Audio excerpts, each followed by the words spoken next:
Good morning. দেখো, তৃতীয় শ্রেণীর ছেলেমেয়েরা তোমাদের বাংলা পাতাবাহারের প্রথম যে গল্পটি আছে সেই গল্পটি আজকে পড়াবো। গল্পটি পড়ানোর পর যদি দেখি সময় বেশি লেগে যাচ্ছে তাহলে আজকে আর প্রশ্নোত্তর করাবো না, বা বিশেষ বিশেষ যে জিনিসগুলো লেখানোর সেগুলো লেখাবো না, আজকে পড়িয়ে দেবো। পরের দিন এর থেকে প্রশ্নোত্তর এবং যা যা কিছু তোমাদের শিক্ষণীয় সেই জিনিসগুলোকে লিখে দেবো। সত্যি শোনা এটি একটি প্রচলিত গল্প। প্রচলিত গল্প বলতে এগুলিকে আমরা লোকগল্প বা লোককথা বলে থাকি। মূলত আমাদের ছাত্রছাত্রীদের বিভিন্ন ধরনের শিক্ষণীয় বিষয়গুলিকে তুলে ধরার জন্য এই ধরনের গল্পগুলো উপস্থাপনা করা হয়। এর মাধ্যমে কিছু মোরাল অর্থাৎ নীতি কথা থাকে গল্পের শেষে। তোমাদের চরিত্র গঠন হোক বা তোমাদের জীবনে চলার সহায়ক বিভিন্ন বিষয় এই গল্পগুলির মাধ্যমে তুলে ধরা হয়। গল্প তোমরা অনেকেই জানো। সত্যি শোনা। বুড়ো চাষির কঠিন অসুখ করেছে, বাঁচার আশা নেই অর্থাৎ মৃত্যুশয্যায়। সেই সময় একমাত্র ছেলেকে ডেকে বলল, ওহে বাপু, আমার দিন ফুরিয়ে এসেছে, যাওয়ার সময় তোমাকে একটা দরকারি কথা বলে যাই। দিন ফুরিয়ে এসছে মানে মৃত্যুশয্যায়, মরণের দিন কাছিয়ে এসছে। তো মানুষ যখন মারা যায় তখন তার নিজের সন্তানকে সমস্ত ভালো মন্দ, সমস্ত সম্পত্তি এগুলো বুঝিয়ে যাওয়ার একটা সময় আসে। সেই জায়গা থেকেই ছেলেকে ডেকে, একমাত্র ছেলে, একমাত্র সন্তান, তাকে ডেকে বলল যে, ওহে বাপু, আমার দিন ফুরিয়ে এসেছে, যাওয়ার সময় তোমাকে একটা দরকারি প্রয়োজনীয় কথা বলে যায়। চাষির ছেলে ভারী অলস, অলস মানে কুড়ে, অথচ টাকা পয়সার লোভ তার 16 আনা। তার ধারণা বাবা অনেক সোনা কোথাও লুকিয়ে রেখেছে। বাপকে বললে, তোমার লুকোনো সোনা কোথায় আছে তা তো বলে গেলে না। অর্থাৎ সেই সোনা বিক্রি করেই তার নিজের সংসার চলবে, এরকম একটা মানসিক ভাব। হেসে বুড়ো বাপ বলল, সেটা বলবো বলেই তো ডেকেছি তোমায়। শোনো, এই যে আমাদের চাষের জমি দেখছো, এর নিচেই পোতা আছে লুকোনো সোনা। আমি চোখ বুঝলে তুমি তা খুঁজে বের করে নিও। এই কটি কথা বলেই চিরদিনের মতো চোখ বুঝলে সে। ছেলের চোখ দুটো লোভে চকচক করে উঠল। বাবা মারা যাওয়ার পর ছেলে তার বউকে বলল, বাবা তো বলে গেল আমাদের জমির তলায় সোনা পোতা আছে, কিন্তু ঠিক কোন জায়গায় পোতা আছে তা তো বলে গেল না। ছেলের বউ খুব বুদ্ধিমতী। সে বলল, তোমার গোটা জমিটা খুঁড়েই দেখতে হবে কোথায় আছে সোনা। ছেলে জমি চাষাবাদ করার কথা ভাবতে পারে না। সে চিরকাল শুয়ে বসে কাটিয়েছে, কিন্তু সোনার লোভ বড় লোভ, আবার আলসিমির রোগও কম নয়। তাই সকালে উঠে সে কেবল গড়িমসি করে। বউ যখন মনে করিয়ে দেয় সোনা খোঁজার কথা, তখন সে গজগজ করে। দূর, কোথায় সোনা পোতা আছে তার ঠিক নেই, কে যাবে খোঁড়াখুড়ি করতে? তার চেয়ে টেনে ঘুম দেওয়া অনেক ভালো। বউ বললে, তুমি মজুর লাগিয়ে জমি খোঁড়াও না, সোনা যদি পাও তবে আমাদের কপাল ফিরে যাবে। চুপচাপ বসে থেকে কি লাভ? বাবা যখন বলেছেন তখন চেষ্টা করে দেখতে দোষ কি? বউ তো আর জোর করে বলতে পারছে না। বউ বুদ্ধিমতী, বউ যথেষ্ট ভালো করেই জানে যে মাটির নিচে সোনা নাই। ছেলেটাকে যদি কোনো রকমের কোদাল দিয়ে মাঠে চাষ করতে পাঠানো হয় তাহলে অন্তত ফসল ফলবে আর তার থেকে সংসার চলবে। বউয়ের পরামর্শ শুনে ছেলে দুজন মজুর ডাকিয়ে জমি খুঁড়তে লাগিয়ে দেয়। তার বউ আবার এসে বলে, ওদের উপর ছেড়ে দিয়ে নিশ্চিন্ত হয়ে ঘরে বসে থেকো না যেন, তুমি কোদাল নিয়ে যাও। তা না হলে ওরা যদি সোনার তালটা পেয়ে যায় তবে তা সরিয়ে ফেলতে কতক্ষণ? ছেলে ভাবে, বউ ঠিক কথাই বলেছে।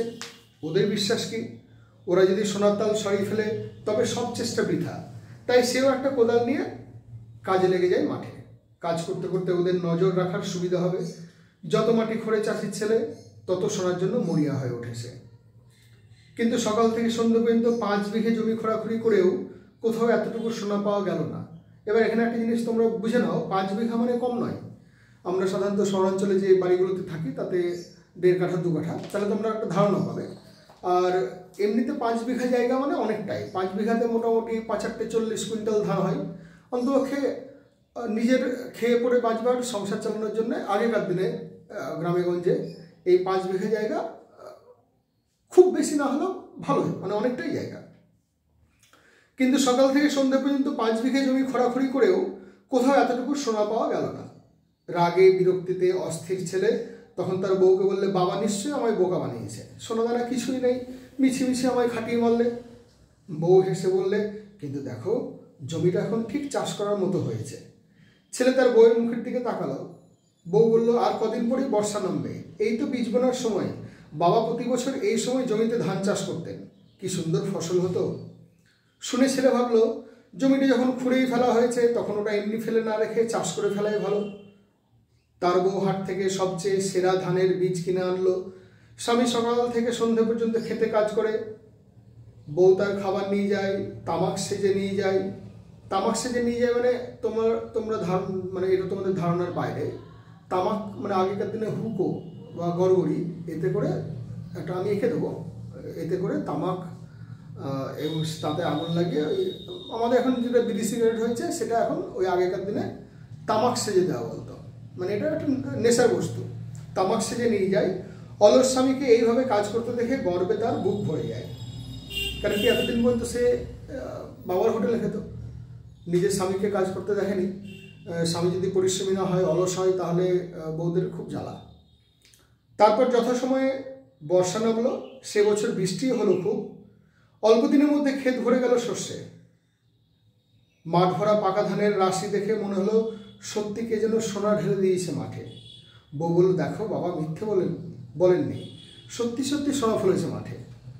ছেলে অবাক হয়ে তাকিয়ে থাকে মাঠের দিকে, কেন কি তার আগে তো ফসলের যে এরকম রূপ, অপরূপ রূপ, প্রথমত যখন সবুজ থাকে তখন মাঠে একদম ঢেউ খেলে যায়। তোমাদের এগুলো নিয়েও কবিতা আছে, রবীন্দ্রনাথ ঠাকুরের কবিতা আছে। তারপরে যখন ফসল পাকে তখন তার সোনালি রং চোখ মুগ্ধ করে দেয়।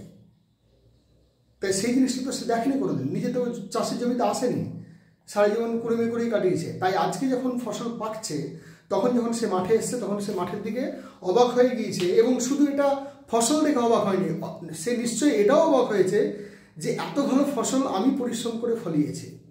সে এটা রিয়ালাইজ করেছে, সে এটা অনুধাবন করতে পেরেছে যে পরিশ্রম করলে এরকম ফসল ফলানো যায়। আমরা ক্লাস 1-এর আগে বা 1-এর দিকে একদম আমাদের সময় যখন ছিল, তখন একটা কবিতা ছিল, অজয় নদে এলো বান, জলে ভাসে সোনার ধান। তা সোনার ধান মানে এখানে সোনা ধাতু নয়, সোনার ধান মানে মূল্যবান ধান। সোনাকে আমরা মানে ধানকে সোনার সঙ্গে সোনার মতো মূল্যবান বলেই মনে করি। সেই ছড়াটাকে অবশ্য পরে পাল্টে দেওয়া হয়, তখন এলো ছড়াটা নতুন করে এলো, অজয় নদে বান ডেকেছে, ঘর বাড়ি সব তলিয়ে গেছে। তো ওই অজয় নদে বান ডেকেছে, ঘর বাড়ি সব তলিয়ে গেছে, এর থেকে অজয় নদে এলো বান, জলে ভাসে সোনার ধান, এই জিনিসটাই ভালো। আমরা যখন 1-এ পড়তাম তখন বলতাম সোনার ধান মানে কি, ধান কি সোনার মতো নাকি? তখন মা বা বাবা আমাদের বলতেন যে না রে, ধান সোনার মতন নয়, কিন্তু ধানের রংটা সোনালি আর তার থেকে সোনার মতনই দামি। সোনাটাও না থাকলে চলবে বাড়িতে, কিন্তু যদি বাড়িতে ধান না থাকে, গৃহস্থের বাড়িতে, চাষার বাড়িতে, চাষির বাড়িতে, কৃষকের বাড়িতে যদি ধান না থাকে, তাহলে তার থেকে নাকাল অবস্থার কিছু নাই, খেয়ে তো বাঁচতে হবে। তাই সোনার থেকেও ধান দামি, এটাই বুঝিয়েছিলেন। ছেলে অবাক হয়ে তাকিয়ে থাকে মাঠের দিকে। জমিতে যে এত ভালো ফসল ফলে তা সে এই প্রথম জানলো। ফসল কাটার পর তা হাটে বিক্রি করে 1 থলি টাকা পেল চাষির ছেলে। বাড়ি ফিরে সে বউকে বলল, এই দেখো কত টাকা, আমার ধারণা ছিল না যে জমি চাষ করে এত টাকা রোজগার করা যায়। এখন অবশ্য চাষিদের খুবই সমস্যা, মিডিলম্যান চলে এসছে, লোন নিতে হয়, কীটনাশক, রাসায়নিক সার, যন্ত্রপাতির খরচ, পোকার আক্রমণ, কখনো কখনো বর্ষায় নষ্ট হয়ে যায়, খরাতে জলসেচ দিতে হয়, খরচ প্রচুর। খালি খাওয়া পড়াটাই হয়, 2তলা 4তলা বাড়িতে যে তোলা যাবে তা কিন্তু নয়। বউ খুব খুশি, এই তার স্বামীর প্রথম রোজগার। স্বামীর রোজগার ছাড়া বউদের খুব মুশকিল, কেন কি বসে শুয়ে যদি খাওয়া হয় তাহলে কুবেরের ধন শেষ হতে সময় লাগে না। এটা যদি ফ্লো না থাকে, অর্থের যোগান যদি কন্টিনিউয়াস না হয়, নিরন্তর যদি একটা ক্ষেত্র থেকে অর্থের যোগান না আসে, তাহলে সে জমানো অর্থ ফুরোতে বেশি সময় লাগে না। হেসে বলল, তাহলে বাবার কথাই ঠিক তো, জমিতে সত্যি সোনাপোতা ছিল। মাথা নেড়ে ছেলে জবাব দিল, 16 আনা। 16 আনা মানে সম্পূর্ণ অংশ। 16 আনা, আমরা 1 টাকাকে 16 আনা বলি, এখন আর এই 16 আনার ব্যবহার নাই। আমরা 4 আনা কথাটা ছোটোতে পড়েছি, এখন তোমরা 4 আনা জানো না। 8 আনাও ব্যান হয়ে গিয়েছে, মানে নিষিদ্ধ মানে অচল হয়ে গিয়েছে। 50 পয়সা, আধুলি এগুলো চলে না। 4 আনা মানে হচ্ছে 25 পয়সা, 8 আনা মানে 50 পয়সা, আর 16 আনা মানে তার মানে 1 টাকা, তার মানে সম্পূর্ণ অংশ, তার মানে একদম ঠিকঠাক। মাথা নেড়ে ছেলে বললো, ঠিকঠাক, একদম ঠিক বলেছ, 16 আনাই ঠিক বলেছ। আজ আমি বুঝেছি যে বুদ্ধি খাটলে আর কঠোর পরিশ্রম করলে তার পুরস্কার পেতে দেরি হয় না। এই বুদ্ধি খাটালে এবং পরিশ্রম করলে, কঠোর পরিশ্রম করলে, কঠোর পরিশ্রমের কোনো বিকল্প নেই। তোমাদের দিকে যে এই পড়াচ্ছি কম বেশি আমার হয়তো কিছুটা পরিশ্রম হচ্ছে, এবং তোমরা যদি পড়ো, তোমরা যদি ভালো করে বইপত্র পড়ো তাহলে দেখবে পরিশ্রম আছে, যথেষ্ট পরিশ্রম আছে। আর পরিশ্রম করলে তার ফসল পাওয়া যায়, রেজাল্ট ভালো হবেই। তুমি পরিশ্রম করবে আর রেজাল্ট ভালো হবে না, তুমি খাটবে অথচ ফসল ভালো পাবে না, তা কখনো হয় না। আর পড়াশোনাটা সাধনার বিষয়, দু একদিনের বিষয় নেই যে একদম ঝপঝপ করে করলাম আর তার ফল পেতে শুরু করবো। দীর্ঘমেয়াদী ফল, মানে দীর্ঘমেয়াদী একটা প্রসেস। ক্লাস 1, 2, 3, 4, 5, তার প্রত্যেকটা সাবজেক্ট, প্রত্যেকটা বছর আস্তে আস্তে ক্রমশ কঠিন কঠিন বিষয়গুলো ঢুকছে, সমস্ত কিছুই তোমাকে পড়তে হবে। তাহলে মাথা নেড়ে ছেলে জবাব দিল 16 আনা। আজ আমি বুঝেছি যে বুদ্ধি কাটলে আর কঠোর পরিশ্রম করলে তার পুরস্কার পেতে দেরি হয় না। তাহলে এবার দেখো, এই তোমাদের পড়া হয়ে গেল, এর মধ্যে থেকে আর বেশি কিছু শেখার নেই। এবার তোমাদের এখানে দেখো 4টে হেডিং করেছি: অর্থ, বিপরীত অর্থ, লিঙ্গ পরিবর্তন, পদ পরিবর্তন। এছাড়াও আর যে বিষয়গুলো থাকবে সেগুলো আমি আস্তে আস্তে বোর্ডের মধ্যে করে দেবো। দেখো, শব্দার্থ তোমাদের বইয়ের মধ্যে যতটুকু আছে সেইটুকুতে কাজ হবে না। বুড়ো চাষির কঠিন অসুখ করেছে, এটা অনেক সময় লাগবে আমার, 11 মিনিট চলছে এখন, আমি 20 মিনিটের মধ্যে শেষ করার চেষ্টা করব।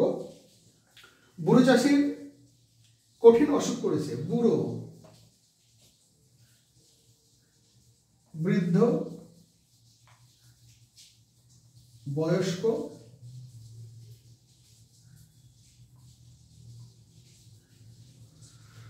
চাষি, কৃষক। আমি মুখে বললে তাড়াতাড়ি হবে, কিন্তু লিখে দিচ্ছি তাতে তোমাদের বানান ভুল হওয়ার সম্ভাবনা থাকবে না। কঠিন, দারুণ বা নিদারুণ,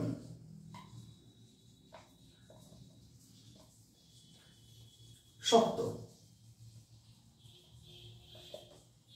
জটিল। অনেকগুলোই হয়, বিভিন্ন জায়গায় বিভিন্নভাবে ব্যবহৃত হয়। অসুখ করেছে, বাঁচার আশা নেই। আশা, ভরসা,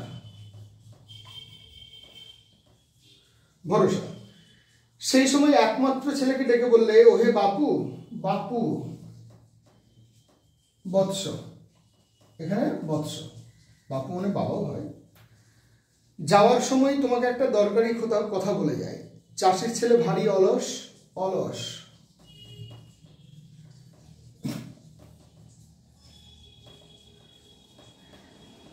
পুড়ে, অথচ টাকা পয়সার লোভ তার 16 আনা। 16 আনা মানে সম্পূর্ণ।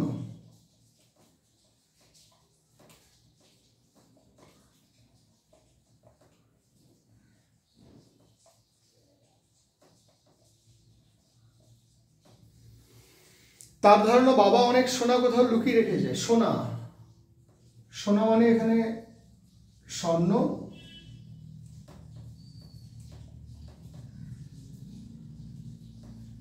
কনক, দামি ধাতু বিশেষ।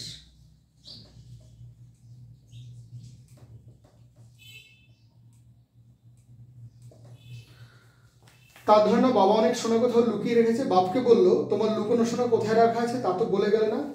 তাহলে বুড়ো, এর বিপরীত কি হবে? জোয়ান।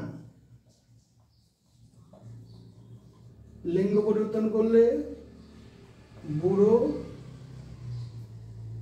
বুড়ি। কৃষকের লিঙ্গ পরিবর্তন করলে কৃষক বউ।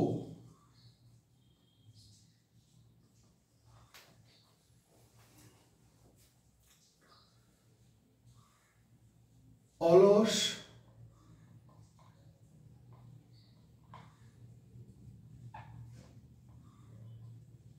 পরিশ্রমী।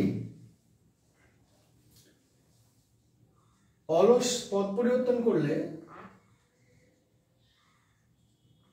আলসেমি।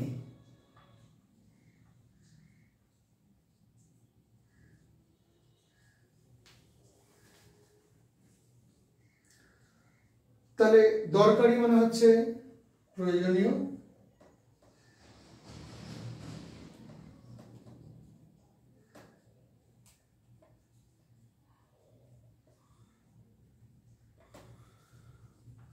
জরুরি।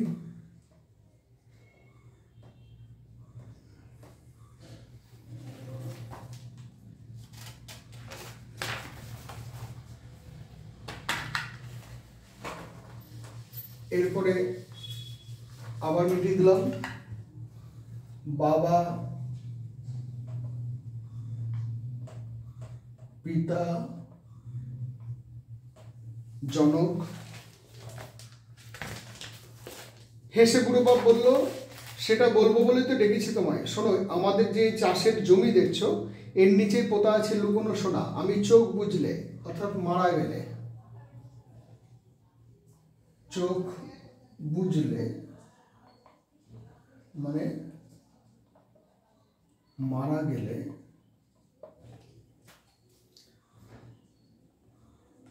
তুমি তা খুঁজে বার করে নিও। এই কথা কটি বলি চিরদিনের মতো চোখ বুঝলো সে। ছেলের চোখ দুটো লোভে চকচক করে উঠল। বাবা মারা যাওয়ার পর ছেলে তার বউকে বললে, বাবা তো বলে গেল আমাদের জমির তলায় সোনা পোতা আছে, কিন্তু ঠিক কোন জায়গায় পোতা আছে তা বলে গেল না। ছেলের বউ খুব বুদ্ধিমতী। এটা লিঙ্গ পরিবর্তন করলে বুদ্ধিমতী স্ত্রীলিঙ্গ বা স্ত্রীলিঙ্গ, বুদ্ধিমান।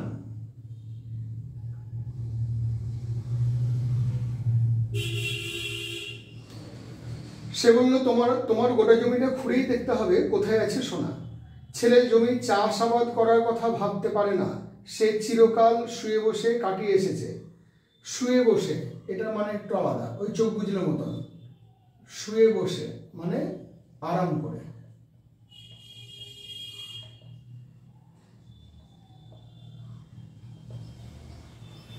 কিন্তু সোনার লোভ বড় লোভ। আবার আলসেমির রোগও কম নয়। দেখো, অলস থেকে আলসেমি, তোমাদের পদ পরিবর্তন হয়েছে।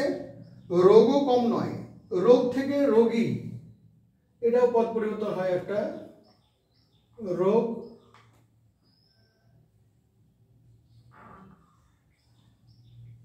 রোগী। তাই সকালে উঠে সে কেবল গড়িমসি করে। গড়িমসি মানে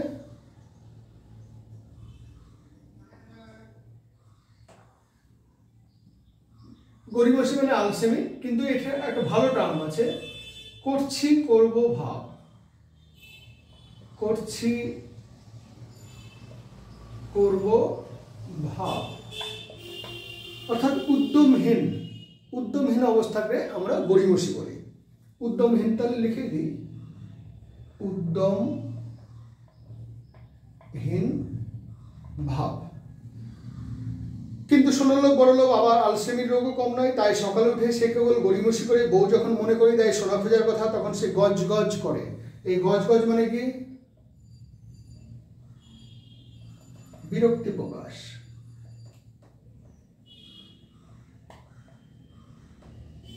ধুর বাবু পারছি না তো, যাও তো এখন কানা গেছে বকো না, এরকম মানে গজ গজ করা একটা সবচক্তির মতন।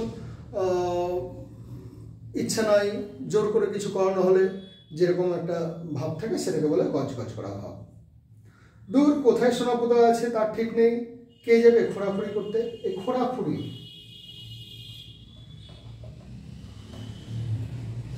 খোঁড়াখুড়ি মানে খনন করা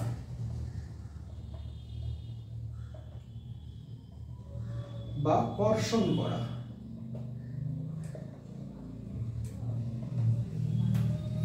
তার চেয়ে টেনে ঘুম দেওয়া অনেক ভালো। বউ বললে, তুমি মজুর লাগিয়ে জমি খোঁড়াও না, সোনা যদি পাও তবে আমাদের কপাল ফিরে যাবে। আচ্ছা, কপাল ফিরে যাওয়া মানে ভাগ্য ফিরে যাওয়া, অর্থাৎ আর্থিক উন্নতি হওয়া। চুপচাপ বসে কি লাভ? বাবা যখন বলেছেন তখন চেষ্টা করে দেখতে দোষ কি? বউয়ের পরামর্শ শুনে, পরামর্শ মানে উপদেশ, পরামর্শ উপদেশ। দুজন মজুর ডাকিয়ে জমি খুঁড়তে লাগিয়ে দেয়। বউ আবার এসে বলল, ওদের উপর ছেড়ে দিয়ে নিশ্চিন্ত হয়ে, নিশ্চিন্ত তাহলে এটা আবার মিটিয়ে দিই,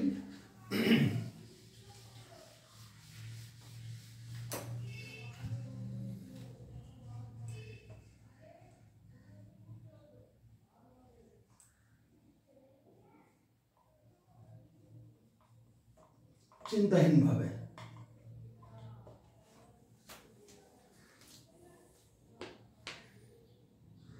নিশ্চিন্ত হয়ে ঘরে বসে থেকো না যেন, তুমি কোদাল নিয়ে যাও, তা না হলে ওরা সোনার তালটা পেয়ে যায়, তবে তা সরিয়ে ফেলতে কতক্ষণ। ছেলে ভাবে বউ ঠিক কথাই বলেছে। ঠিক। দেখো এবার একটা জিনিস তোমাদের শেখায়, তোমরা এখন এটা ক্লাস 3, তার মানে এখন আর কিন্তু অত ছোট ছেলে নাও। ঠিক আমরা একটা জানি ভুল, আবার ঠিক একটা হয় বেঠিক। আমরা বে, বি, অ, নি এই ধরনের যে ধাতু আছে সেই ধাতু যোগ করে বিপরীত শব্দ করতে শেখাবো। যেমন ঠিক বেঠিক, ইমান বেঈমান, শরম বেশরম, এই ধরনের বে শব্দ, বে ধাতু যোগ করে আমরা বিপরীত শব্দ তৈরি করতে পারবো। ঠিক ভুল এটা তো একদম 100% ঠিক, কিন্তু ঠিক বেঠিক, এই বেঠিকটাও লিখতে শিখবে।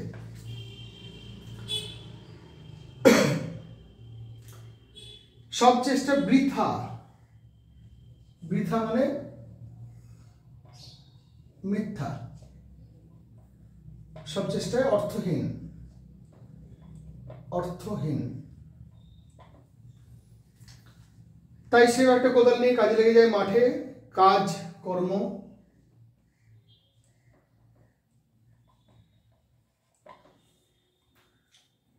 ওদের উপর নজর রাখার সুবিধা হবে, নজর, দৃষ্টি, খেয়াল।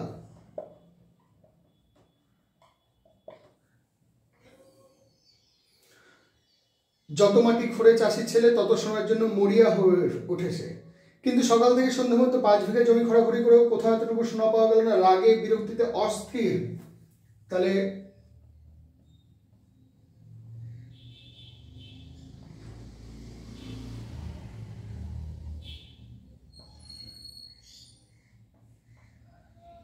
অস্থির, স্থির,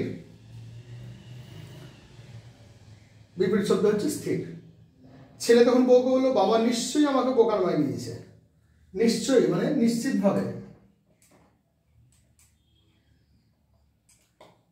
নিশ্চিতভাবে।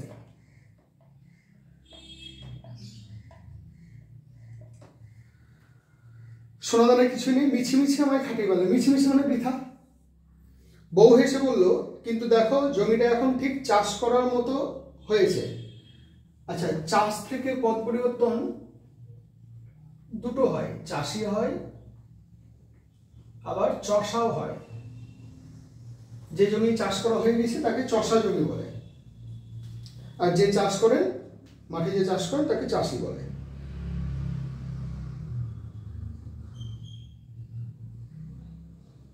ছেলে তার বউয়ের মুখের দিকে তাকালো, বউ বলল, আর কদিন পরেই বর্ষা নামবে, এই তো বীজ বোনার সময়। বাবা প্রতি বছর, আচ্ছা বছর থেকে পদ পরিবর্তন করলে বছর, বাৎসরিক,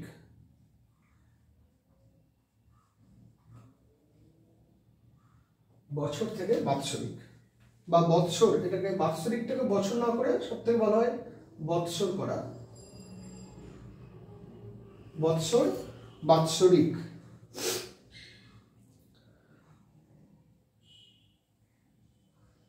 কি সুন্দর ফসল হতো। শুনে ছেলে ভাবলো, জমিটা যখন খুঁড়িয়ে ফেলা হয়েছে তখন ওটা অমনি ফেলে না রেখে চাষ করে ফেলাই ভালো। তার বউ হাট থেকে, হাট মানে বাজার,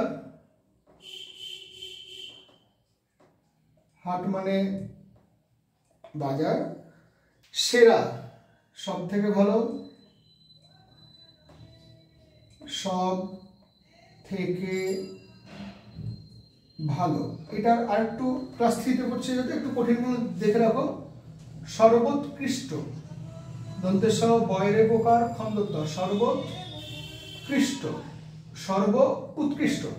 সন্ধি বিচ্ছেদ, সন্ধি বিচ্ছেদ তোমাদের শেখাবো। সর্ব উৎকৃষ্ট, তার থেকে সর্বোৎকৃষ্ট। স্বামী সকাল থেকে সন্ধ্যা পর্যন্ত খেতে কাজ করে, সন্ধ্যা এটা পদ পরিবর্তন হয়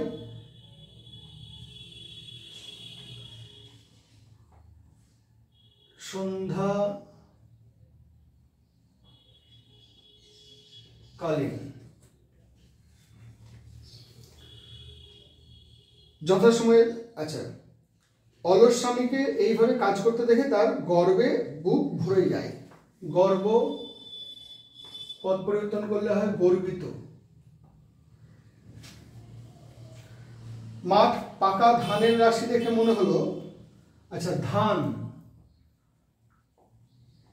ধানি, ধানি জমি বলি, বা ধেনু, ধয়েকার নয়কার, ধয়ের মাত্রা হয় না, ধেনু, ধান থেকে ধানি বা ধেনু জমি। সে বছর বৃষ্টিও হলো খুব ভালো, অল্প দিনের মধ্যে ক্ষেত ভরে উঠলো শস্যে। মাঠ ভরা পাকা ধানের রাশি দেখে মনে হলো সত্যি কে যেন সোনা ঢেলে দিয়েছে মাঠে। মাঠ পদ পরিবর্তন করলে হয় মেঠো।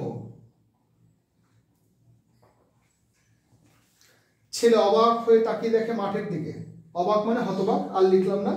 জমিতে যে এত ভালো ফসল হয় তা সে প্রথম জানলো। ফসল কাটার পর তা হাটে বিক্রি করে 1 থলি টাকা পেল চাষির ছেলে। বাড়ি ফিরে সে বউকে বলল, দেখো কত টাকা। আমার ধারণা ছিল না যে, ধারণা মানে আন্দাজ,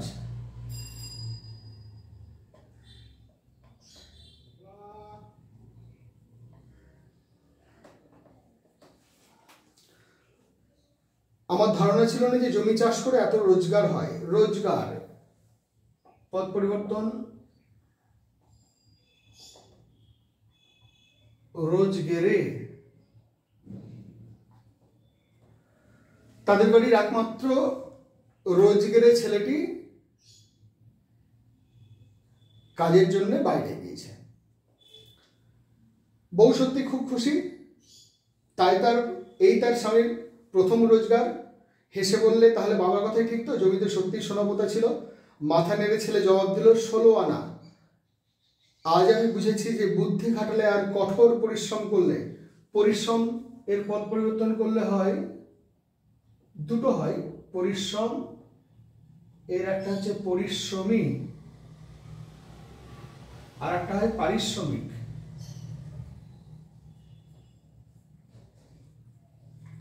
পরিশ্রম, পারিশ্রমিক। পরিশ্রম করলে তার পুরস্কার পেতে দেরি হয় না। পুরস্কারের অর্থ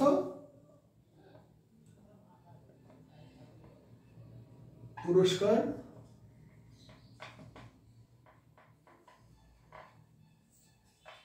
তিরস্কার। দেরি মানে এটা মিটিয়ে দিই। বলো দেরি মানে কি? দেরি বানান বয় শূন্য রয়ে আসছে, বয় শূন্য, দয় একার বয়ে মানে রয় দীর্ঘি দুটোই হয়। দেরি মানে হচ্ছে বিলম্ব। দেরির বিপরীত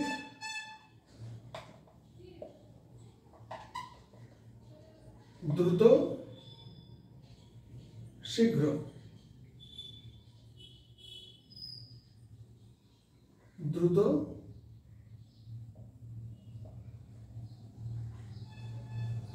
তাড়াতাড়ি। তাহলে এইভাবে মোটামুটি দেখো যে এরপরে যখন তোমরা প্রশ্ন উত্তরগুলো করবে তখন দেখবে সবটাই অনেক সহজ হয়ে উঠবে। তাহলে পরের দিন প্রশ্ন উত্তরগুলো করাবো, প্রশ্ন উত্তরগুলো মুখে মুখে করাবো। সবটা লেখাতে গেলে প্রচুর সময় লাগবে। তোমরা শুনে শুনে সেই প্রশ্ন উত্তরগুলো করবে। বই থেকে কীভাবে খুঁজতে হয় দেখিয়ে দেবো। আজকে প্রায় এটা 28 মিনিটের ভিডিও হয়ে গেল। আর দেরি করবো না, তোমরা এটা ভালো করে পড়ে রাখবে, রিডিং পড়ে রাখবে। যত তাড়াতাড়ি রিডিং পড়তে পারবে তত তাড়াতাড়ি দেখবে যে সমস্ত বিষয়টা তোমাদের মাথার মধ্যে সহজে ঢুকবে। আজকে এইটুকুই।